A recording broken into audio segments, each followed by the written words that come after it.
허락하시고 저희들 각자의 자리에 앉아있지만 하나님께 예배드릴 수 있는 그러한 시간들을 허락하심에 감사합니다. 하나님, 떨어져 있지만 각자의 마음속에 성령 하나님 역사하여 주시옵시고 우리의 마음이 온전히 이 안식에 하나님께 돌아갈 수 있도록, 하나님을 만날 수 있도록 인도하여 주시옵소서. 우리와 함께 계심에 감사드리며 예수님 이름으로 기도드립니다. 아멘. 행복한 안식일입니다. 하나님의 평강이 각자 자리에 있는 성도님들의 마음속에 임하길 간절히 기도합니다. 다 함께 말씀 누가복음 10장 26절부터 27절의 말씀을 펴시고 말씀을 읽도록 하겠습니다. 누가복음 10장 26절부터 27절의 말씀입니다. 예수께서 이르시되 율법에 무엇이라 기록되었으며 내가 어떻게 읽느냐? 대답하여 가로되 내 마음을 다하며 목숨을 다하며 뜻을 다하며 주 너의 하나님을 사랑하고 또한 내 이웃을 내 몸과 같이 사랑하라 하였나이다. 예수께서 이르시되 내 대답이 옳도다. 이를 행하라. 그러면 살리라 하시니. 누가복음 10장 25절부터는 한 율법사가 예수님께 찾아와서 영생에 관하여 묻습니다. 선생님, 제가 어떻게 해야 영생을 얻겠습니까? 예수님은 이 율법사의 질문으로 답하십니다. 그래서 이 율법사는 대답은 너무 간결하고 심플하게 말을 합니다. 목숨을 다하고 힘을 다하고 뜻을 다하여 하나님을 사랑하라고 답을 합니다. 2020년 7월 31일 이전까지 우리는 수많은 가요들 속에서 사랑에 관한 이야기를 많이 들었습니다. 어떻게 하면 정말 아름다운 사랑을 할 수 있는지, 어떻게 하면 그 사랑을 아름답게 이별할 수 있는지, 참 아픈 노래들과 좋은 노래들이 많이 있었습니다. 어떠한 사람은 그 사랑을 시로 표현하기도 하고 어떠한 사람은 노래로도 표현을 했습니다. 하지만 이 사랑에 관하여 표현하면 표현할수록 세상의 아픔은 더 많이 증가하였고 그와 함께 이혼율도 증가하였습니다. 세상은 이 사랑을 더 노래하면 노래할수록 그들의 마음의 상처는 더 많이 깊어지고 아파하였습니다. 남녀가 사랑을 할 때 서로를 제대로 알지 못한다면 우리는 결국 싸움만 하다가 그 사랑은 멈추게 될 것입니다. 그리고 그들은 이렇게 이야기합니다. 우리의 사랑, 결국은 그 사람과 성격이 맞지 않았어요. 그 사람의 성격을 이해할 수 없었어요. 라고 하면서 그들은 헤어집니다. 왜 성격 차이가 생겨나는 것일까요? 저의 개인적인 생각은 서로를 제대로 알아가지 못하기 때문입니다. 서로를 하나도 알지 못하기 때문에 그들은 성격 차이가 생겨나고 그 성격 차이로 인하여 그들은 헤어지게 됩니다. 2019년 메시아라는 드라마가 미국에서 나왔습니다. 이 드라마는 탑링크에 올라갈 정도로 인기가 있었고요. 그래서 이 드라마의 스토리는 이렇습니다. 한 남자가 시리아에서 나타납니다. IS를 모래 폭풍으로 격퇴를 하고 물러나게 하고 그 남자는 예루살렘으로 이동을 합니다. 어떻게 이동하는지는 드라마에 전혀 나와 있지 않습니다. 예루살렘에 가서 한 아이의 총상 맞은 아이를 치료를 하고 그 사람은 다시 미국으로 이동을 합니다. 그리고 그 미국에서 엄청난 토네이도 속에서 그 사람이 걸어 나옵니다. 그 장면을 본 목사님은 그가 메시아라고 착각을 했습니다. 아니, 믿었어요. 메시아라고 믿었습니다. 그리고 그 사람을 방송에 출연을 하고 그 사람은 세계적으로 메시아라는 칭호를 받아가면서 이렇게 수많은 사람들이 몰려옵니다. 어떤 누군가는 불치병을 치료하기 위해서 아이를 데리고 그 사람을 따라가기 시작했습니다. 어떤 사람은 종말론적인 이유를 가지고 그 사람을 따라가기 시작했습니다. 어떤 목사는 자신의 교회에 메시아로 정말 이 사람이 나타났다, 이분이 메시아다라 생각하며 그 사람을 따라가기 시작했습니다. 각자 다른 이유로 그 사람을 따라갔지요. 이 사람은 예수님이 하셨던 성경의 말씀들을 다 인용하면서 사람들에게 진리와 어떤 것이 자유인지 알려주었습니다. 수많은 관중과 수많은 방송 매체와 영상들이 이 사람에게, 메시아라 불리는 이 사람에게 쏠리기 시작했습니다. 이때 이 사람은 미국 한복판인 워싱턴에서 그 무리를 걷기 시작합니다. 어떤 사람은 환희와 감동으로 그 사람을 보았고, 어떤 이들은 그가 물 걷는 것을 보면서 눈물을 흘리기 시작했습니다. 어떤 사람은 그것을 보면서 내가 메시아를 보았다라고 외치기도 시작하였습니다. 여러분들이 이 관중 속에 있었다면 여러분들은 어떠한 선택을 하시겠습니까? 아니, 여러분은 이러한 사람이 있다면 여러분들은 메시아로 받아들이시겠습니까? 저는 이 드라마를 보면서 제 마음속에 이 사람이 진짜 실제로 있다면 나는 어떨까? 나는 이 드라마 속에 나오는 사람들처럼 이 사람을 따라가고 있는 건 아닐까? 미혹되어 따라가는 건 아닐까라고 생각이 들었습니다. 마태복음 24장 5절에는 많은 사람이 내 이름으로 와서 이르되 나는 그리스도라 하여 많은 사람을 미혹해 하리라. 마태복음 24장 11절에는 거짓 선지자가 많이 일어나 많은 사람을 미혹하게 하겠으며, 마태복음 24장 24절에는 거짓 그리스도들과 거짓 선지자들이 일어나 큰 표적과 기사를 보이어 할 수만 있다면 택하신 자들도 미혹하게 하리라. 마가복음 13장 22절에도 마태복음과 같은 말씀으로 거짓 그리스도들과 거짓 선지자들이 일어나서 이적과 기사를 행하여 할 수만 있다면 택하신 백성을 미혹해 하려 하리라. 성경의 예수님은 거짓 그리스도, 거짓 선지자에 관하여 마태복음 24장에는 3번 언급을 합니다. 다른 이야기들에 비해 이 언급한 횟수가 3번이나 되는 것을 보았을 때 예수님은 분명히 이 이야기에 대해서 강조를 하고 있습니다. 분명히 이 시대에는, 예수님 시대에는 로마와 유대의 정치적인 문제가 있었고 종교적인 문제도 있었습니다. 그래서 수많은 거짓 그리스도들과 거짓 선지자들이 나타났습니다.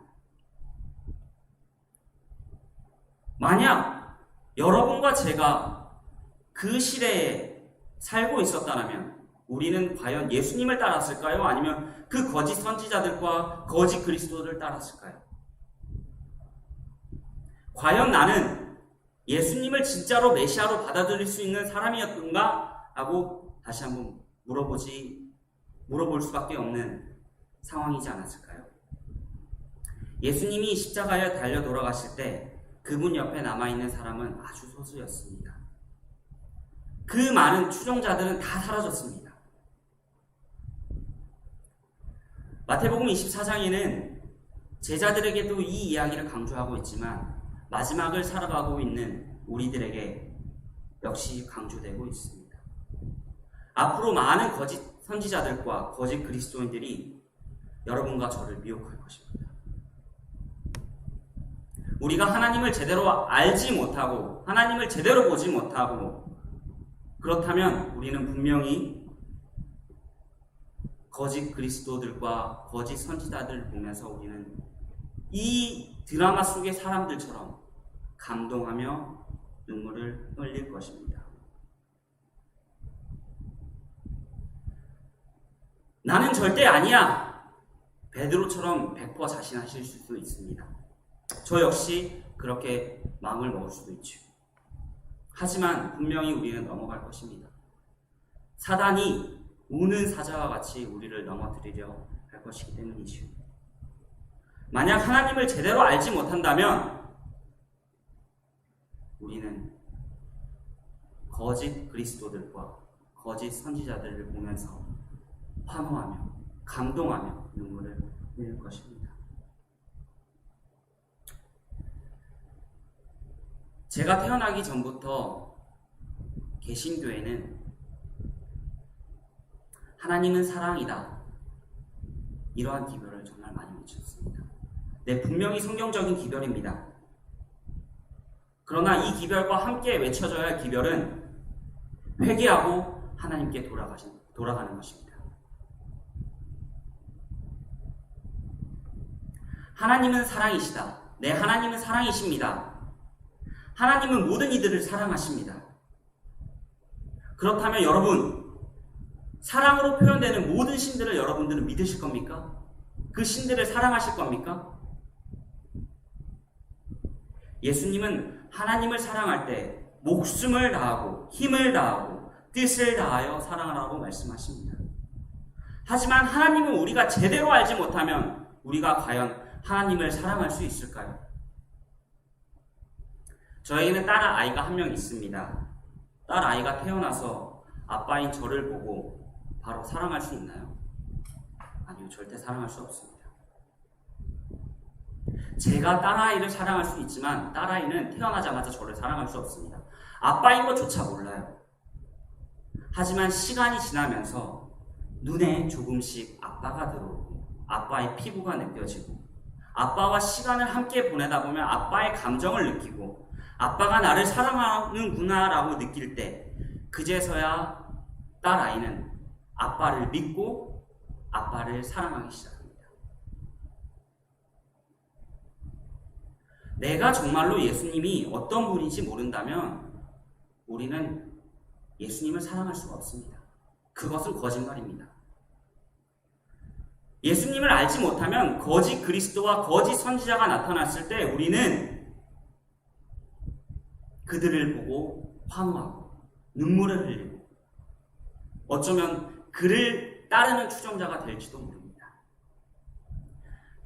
쉽게 생각하면 별거 아닌 것 같지만 여러분, 이거는 우리의 구원과 관련이 있습니다. 우리의 구원이 달려 있습니다. 우리가 알아야 할 분 하나님은 그저 상상 속에 존재하시는 분이 아닙니다. 현존하시고 우리가 상상 속으로 만들어낼 수 있는 분이 아닙니다. 그는 우리와 함께 계시는 하나님이십니다. 그렇다면 우리는 그 하나님과 어떻게 관계를 맺어가야 할까요? 첫 번째 답은 말씀입니다. 요한복음 1장 1절의 말씀은 태초에 말씀이 계시니라. 이 말씀이 하나님과 함께 계셨으니 이 말씀은 곧 하나님이시니라. 태초에 말씀이 계셨습니다. 빛이 있으라 하시니 빛이 있었고, 창세기에 하나님께서 말씀하신 겁니다. 그저 말씀으로 세상이 창조되었습니다. 그래서 이 말씀은 누구라고 하십니까? 하나님이시라라고 성경은 말하고 있습니다. 우리는 말씀을 통하여 하나님을 보아야 합니다. 지금 이 순간 저의 설교를 통하여서 하나님을 보는 것이 아닙니다. 아무리 좋은 목사님의 설교일지라도 그것은 하나님의 말씀이 아닙니다. 저보다 좋은 설교가 많고 저보다 좋은 강의들, 유튜브를 보시면 정말 많이 찾아볼 수 있습니다. 수많은 설교들과 강의들이 존재합니다. 예수님이 오시기 전 침례 요한은 하나님을 외치는 자였습니다. 그의 설교로 하나님을 사람들에게 보여주기 시작합니다. 정말 말씀이신 예수님이 오셨을 때 그는 이렇게 합니다. 나는 길을 평탄케 하는 자다. 이 말은 그의 설교는 말씀이 아니라 하나님이 오신다는 것을 평탄케 하는, 하나님을 보여주는 그의 간증이었습니다. 지금 이 설교는 하나님의 말씀이 아니라 제가 만난 하나님을 여러분들께 소개하고 있는 겁니다. 제가 만난 하나님을 여러분들께 보여드리고 있는 겁니다. 하나님을 만나고 싶으시다면 여러분들 말씀을 펴시고 복음서를 펴시고 예수님께서 하셨던 일들, 예수님께서 보이셨던 일들, 예수님께 그 복음서에 나타난 예수님을 만나시기 바랍니다. 시대의 소망을 읽어가면서 예수님이 정말 어떠한 분이신지, 어떠한 말씀을 하셨고 어떻게 행동하셨는지 여러분 스스로가 하나님께 기도와 간구로 찾아가시길 간절히 바랍니다. 여러분과 저는 똑같은 죄인입니다. 어느 장로님이 더 오래 살고 오랫동안 신앙을 한다 해서 하나님을 저보다 더 잘 아는 게 아닙니다. 저 또한 더 잘 알지 못합니다. 장님이 아주 큰 코끼리를 손으로 만져가면서 코끼리를 과연 그릴 수 있을까요? 아니, 절대 그리지 못합니다. 장님은 보고 느끼고, 보지 못하기 때문에 느끼고 만져가면서 표현을 할 수 있을 것입니다. 다리를 만진다면 기둥같이 생겼습니다 라고 표현을 하겠지요. 하지만 눈으로 코끼리를 볼 수 있는 사람이 말로써 코끼리는 이렇게 생겼다라고 말을 하면 과연 코끼리를 다른 사람은 그려낼 수 있을까요? 네, 그려낼 수 있습니다. 그래서 우리는 성경을 볼 때 우리는 성령 하나님의 간구하심을 구하며 성경을 봐야 합니다. 실제적으로 하나님과 함께 계신 성령 하나님께서 제대로 우리가 하나님을 볼 수 있도록 우리가 기도하지 않고 말씀을 본다면 우리는 우리의 스스로 우리가 하나님을 그려가게 될 것입니다. 하지만 성령 하나님께서 내 마음에 역사하시고 그분의 인도하심 속에서 말씀을 본다면 우리는 제대로 하나님을 보게 될 것입니다. 성령 하나님을 기도로서 구하며 말씀을 보시며 하나님을 그려나가시길 간절히 바랍니다. 사도 바울은 다메섹에서 예수님을 실제적으로 만나게 됩니다. 다메섹의 경험이 없었다면 사도 바울은 그저 그리스도인들을 핍박하던 사울이며 어쩌면 성경에 그냥 딱 한 줄 그리스도인을 핍박하는 사울 아니면 그 기록들조차 남지 않았겠지요. 하지만 이 바울은 다메섹에서 제대로 하나님을 만나게 됩니다. 만나기 전 그는 어느 누구보다 하나님을 열심으로 믿는 사람이었습니다. 그의 열심은 다른 사람들조차 쫓아갈 수 없는 그 열심을 갖고 있었습니다. 그는 나는 하나님을 정말 잘 아는 사람이다 라고 자부할 수 있는 사람이었습니다. 그는 누구보다 하나님을 사랑하는 사람이었습니다. 하지만 그는 스스로가 잘못된 하나님을 알고 사랑하면서 그는 결국 예수님을 핍박하는 그러한 사람이 됩니다. 그래서 하나님은 그에게 나타나시죠. 그리고 진짜 그리스도가 누구인지 예수님께서 보여주십니다. 그제서야 제대로 그는 하나님을 보게 된 사울은 이제 그가 핍박하던 사람들 속에 들어가 이제는 예수님을 전하는 사람이 됩니다.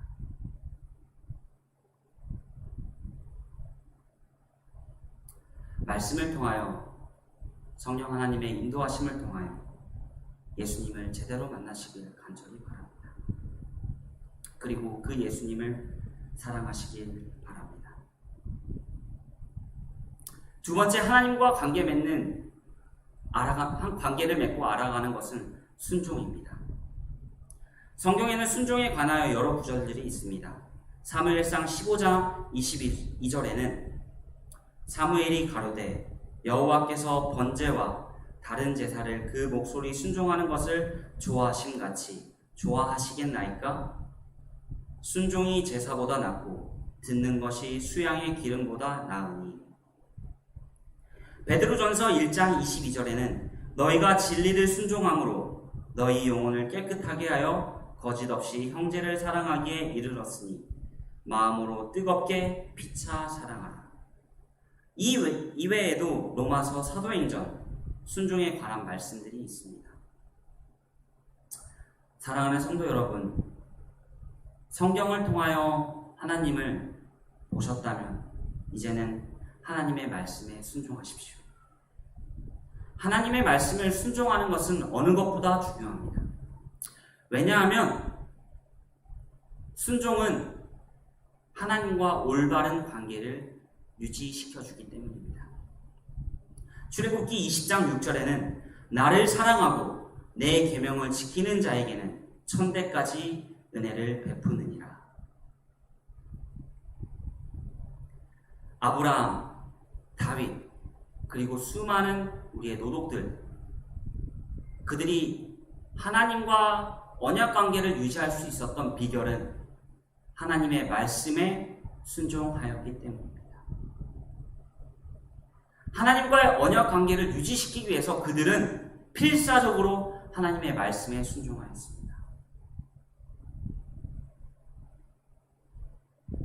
이 시간 열왕기상 13장의 이야기를 하고 이 시간을 마치려고 합니다. 열왕기상 13장을 함께 펼쳐보실까요?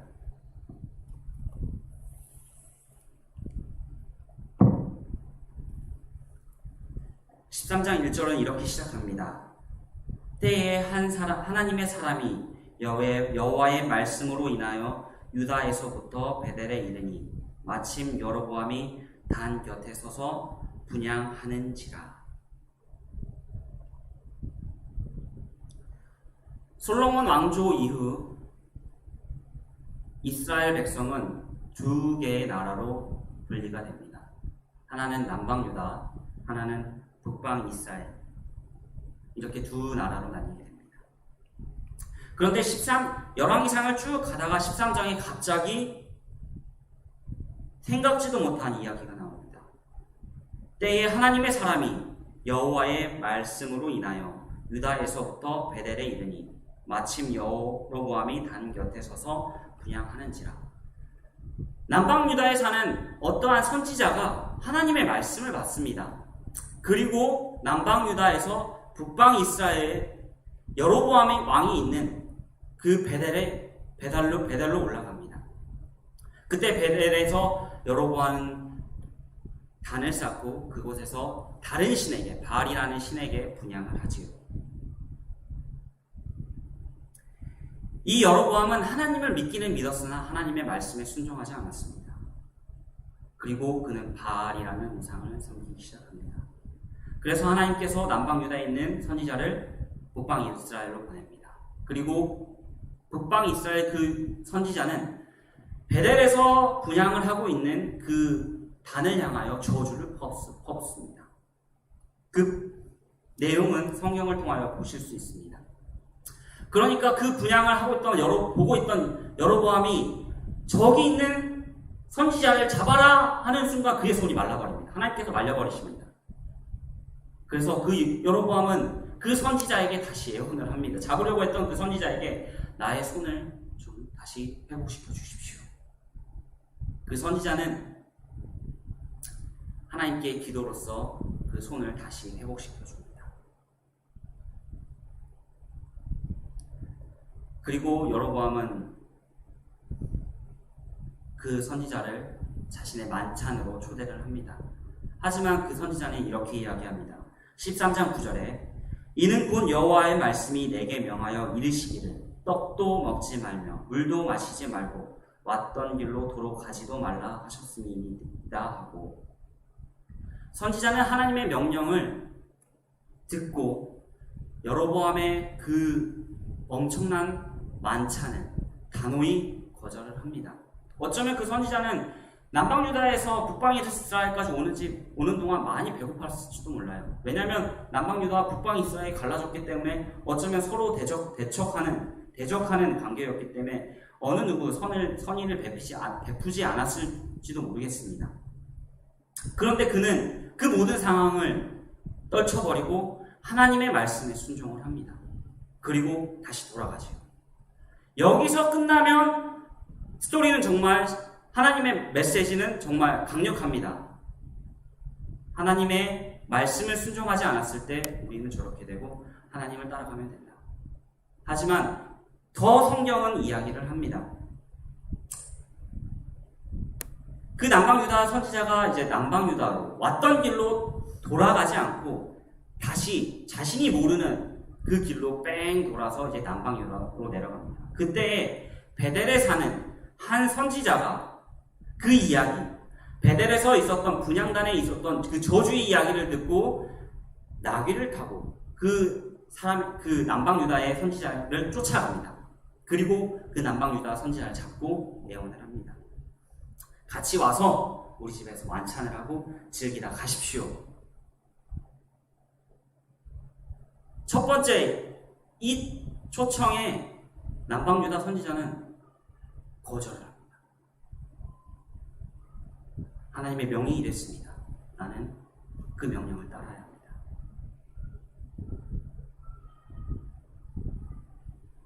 하지만 13장 18절의 말씀을 한번 같이 읽도록 하겠습니다.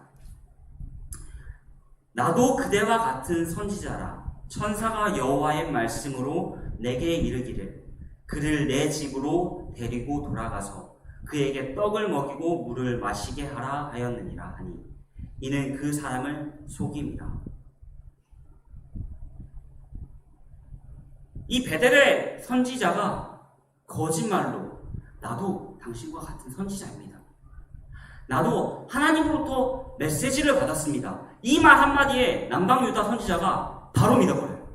그리고 그 사람을 쫓아가 그 집에 들어가서 먹고 마십니다. 하나님의 말씀을 듣고 여로보암의 청을 받았을 때는 단호하게 거절을 했어요. 이것은 하나님의 말씀과 어긋납니다. 그리고 베델의 선지자가 왔을 때도 하나님께서 북방 이스라엘에서 먹지도 마시지 말라고 해서 그 말씀을 따르고 순종해서 난 절대 안 됩니다 라고 그는 거절을 했어요. 하지만 나도 당신과 같은 선지자입니다. 나도 하나님으로부터 메시지를 받았습니다. 나도 당신과 같은 재림교인입니다. 나도 당신과 같은 장로입니다. 나도 성경을 100번이나 읽었습니다.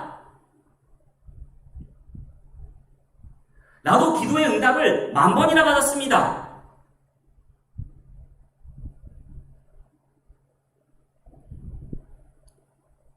사단은 절대 지금까지 있었던 유혹으로 저희들을 유혹하지 않습니다.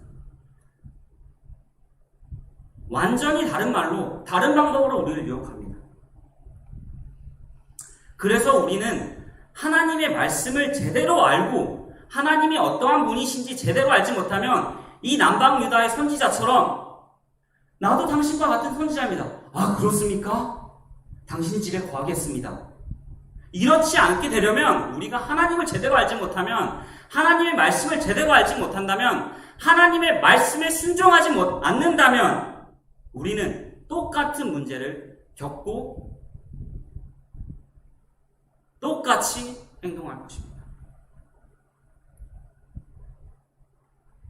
분명히 하나님은 어떤 길로 가지 말라고 하셨습니다. 그리고 아무것도 먹지 말라고 하셨어요. 근데 이 선지자는 처음엔 순종을 했습니다.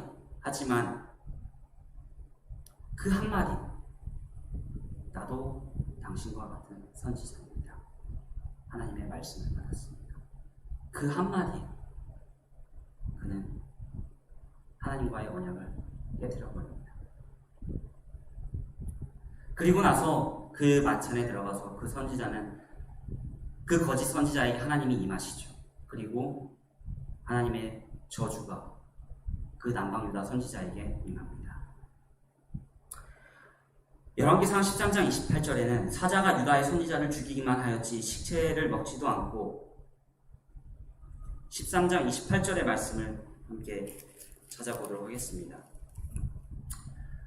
저가 본즉 그 시체가 길에 버린 바 되었고 나귀와 사자는 그 시체 곁에 섰는데 사자가 시체를 먹지도 아니하였고 나귀를 찢지도 아니하였더라.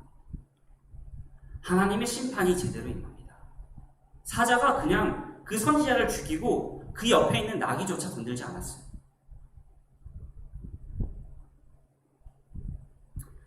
열왕기상에는 이 베델의 선지자가 참인지 거짓인지 다루지 않습니다. 그게 중요한 게 아니겠지요. 다시 돌아본다면 이 유다의 선지자는 그는 진정한 하나님의 선지자였습니다. 엘리야처럼 올라가서 그 단을 향하여 저주를 퍼부을 정도로 정말 대단한 선지자였지요. 하지만 그는 무엇이 거짓인지 분별하지 못했습니다. 저는 이 구절을 읽으면서 어떻게 선지자가 당할 수 있을까? 어떻게 이렇게 훌륭한 선지자가 그 단 한마디에 넘어갈 수 있을까? 라는 생각이 들었습니다. 그저 같은 선지자라는 말에 안심하였고 자기가 받은 하나님과 반대되는 말씀임에도 불구하고 그는 나도 하나님과 당신과 같은 하나님의 말씀을 받았습니다 라는 그 한마디에 그는 넘어가고 그 말을 분별하지 못하겠습니다. 사랑하는 성도 여러분, 우리는 하나님과 올바른 관계를 맺어야 합니다. 쉽게 다시 이야기하자면 우리는 하나님을 제대로 알지 못하면 이 선지자처럼 하나님을 가지고 말하는 그 거짓말에 그냥 넘어갑니다. 그렇게 되면 우리가 하고 있는 이 순종이 절대 순종이 될 수 없겠지요. 마치 가인이 자신이 잘 수확한 과일을 드린 제사와 같을 것입니다.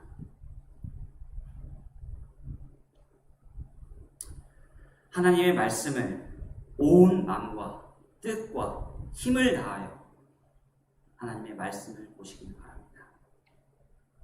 그리고 그 말씀에 순종하시길 바랍니다. 하나님의 평강이 이 시간 여러분과 저에게 있기를 기도하며 말씀을 마치도록 하겠습니다. 기도하겠습니다. 하나님, 이 시대에 정말 성령 하나님의 임재하심이 필요합니다. 하나님의 말씀을 우리의 뜻과 우리의 욕심대로 해석하고 사용할까 두렵습니다. 성령 하나님, 우리의 마음에 역사하시어 당신께서 우리에게 하고 싶은 그 이야기들을 우리들이 읽어나가고 하나님의 참 뜻이 무엇인지 알아갈 수 있도록 인도하여 주시옵소서. 그리하여 주의 말씀에 순종하며 주의 재림을 기다리며 주의 재림을 앞당기는 저희 재림교인들 될 수 있도록 인도하여 주시옵소서. 우리와 함께 계심에 감사드리며 예수님 이름으로 기도드립니다.